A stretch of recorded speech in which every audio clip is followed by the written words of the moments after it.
Hello guys, ఈరోజు special mutton curry అండి. ఈజీగా ఎలా చేయాలో చూసేద్దామండి. ఫస్ట్ ఒక ఆనియన్ని ఇలా ముక్కలుగా కోసి వేసేసుకోండి. అండ్ తగినంత ఉప్పు, పసుపు, కారం అన్నీ వేసి పీసెస్ని బాగా కలుపుకోవాలి. ఇలా కలుపుకోవడం వల్ల పీసెస్కి ఉప్పు, కారం, పసుపు అనేవి బాగా పడతాయి. నెక్స్ట్ మనం ముక్కలు మునిగేంత వరకు వాటర్ పోసుకోవాలి. అంటే మటన్ కదా, కొంచెం క్వాంటిటీ ఎక్కువే పోసుకోవాలి. వాటర్ ఉడకడానికి కొంచెం టైం ఎక్కువ పడుతుంది కాబట్టి. అండ్ ఫ్లేమ్ని హైలో పెట్టి బాయిల్ చేసేసుకోవడమే. ఈలోపు మనం మసాలా వేసేసుకుందాం. ఈలోపు పీస్ బాయిల్ అయిపోతుంది నీట్గా. మా మమ్మీ కొంచెం బిర్యానీ కూడా చేసుకుందామంది. సో బిర్యానీకి, కూరకి అంతా కలిపి ఒకేసారి మసాలా వేసేస్తుంది.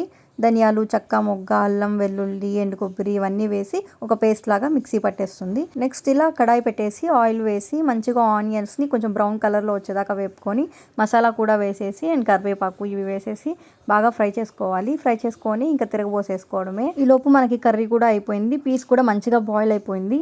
ఇంకా తిరగబోసేసుకొని ఒక 5 to 6 minutes వరకు బాయిల్ చేసుకున్నామంటే సెట్ అంతే. మటన్ కర్రీ అయితే చాలా టేస్టీగా వచ్చింది. నాకు స్మెల్ చూస్తేనే నోట్లో వాటర్ వచ్చేస్తున్నాయి. ఈసారి మటన్ కర్రీని ఇలా ట్రై చేయండి. వీడియో నచ్చితే లైక్ చేయండి, subscribe. Thank you for watching.